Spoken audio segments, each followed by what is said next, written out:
I listen to Dream's music so you don't have to. Now I know that recently Dream hasn't been the most popular of people on the internet, but I have noticed that recently he's become more active with releasing music, and it's pretty clear that this is the direction he kind of wants to head in. And I thought to myself, hey, I'm a musician. I have something to say about that. So today I went through and listened to each song individually on their own, and I'm going to tell you what I think. So to begin, the first song is a collab track called Road Trip with PNB Bada. The song came out on February 5th, 2021. So this song is actually pretty straightforward. So this is the first thing he's ever released, so I'm going to go pretty light on it because the first thing I released was pretty horrible. It's kind of got that early, like, no copyright sounds, Monster Cat 2015, 2016 kind of vibe to it. I think the easiest criticism to go for in the whole track is it's pretty clear he's not very comfortable vocally, but that's to be expected because it's his first song ever. But I think what's surprising is the stark contrast between him and then the actual feature verse. It's a pretty stark contrast, and when you actually hear that feature come in, it's almost jolting a bit because he really clearly shows the levels. But overall, lyrically, I don't think Dream does anything too offensive here. It's a pretty straightforward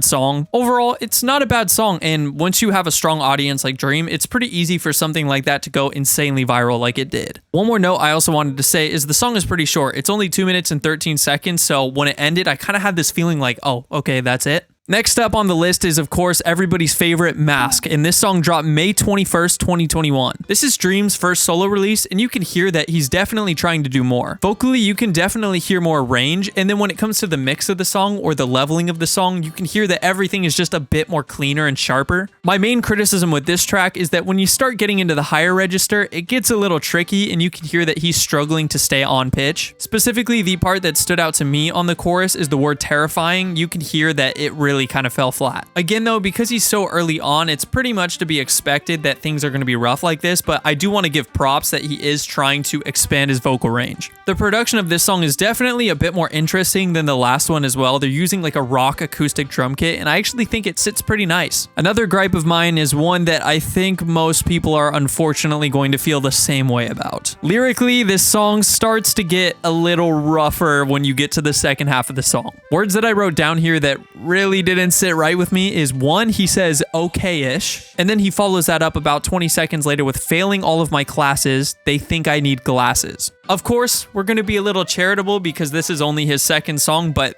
those are pretty rough. The vibe they're kind of giving me is like your fourth grade teacher thought that they could write a rap song and this is what they came up with. Ending off the track, they have kind of this atmospheric closing, and I actually think it's pretty nice. The next song on the list is Change My Clothes with Alec Benjamin, and it was dropped on August 20th, 2021. Overall, I'm probably not the best person to give my thoughts on this track specifically because I'm not that crazy about the style of it. This song to me feels the most inoffensive of the bunch, like it's just trying to coast through stylistically in that pop/laid back genre. Something really weird about this track though is specifically his microphone quality just seems to be so extremely low on it, but I'm a bit of a music nerd, so maybe it doesn't bother you, but it bothered me a little bit. Positive points of the song are, first off, the pitch was actually really on. He didn't end up going into that higher register, and I think that really benefited him. It made it sound a lot more sharp. And second off, lyrically, there was nothing in this one that really stood out to me in a negative way at all. At the same time, there wasn't anything that really grabbed me or pulled me into the song, but I felt like it was alright. The song is over 3 minutes though, and I didn't know how necessary that felt. I actually felt myself starting to get a little bit bored after we got past that first 45 seconds or so. To me, I feel like once we got past that point, I've basically heard everything the song has to offer, and it doesn't really switch up the formula past there. After this, he has a bit of a hiatus and comes back with the next song, Until I End Up Dead, June 23rd, 2023. This is actually a really great song. It's pretty clear that he's been working hard and really trying to improve. Lyrically, I do feel like this one is an improvement over last songs, and what I thought was really good about this was when he goes into that higher register, it actually hits really nicely. Although saying Until I End Up Dead is a bit melodramatic, I think he can actually get away with it with the delivery of the chorus. Like, if I sit there and really think about the fact that it's Dream saying that, it can get a little cringy, but if I'm just approaching it from a musical perspective, I think it's fine. I even want to say that the chorus is really catchy.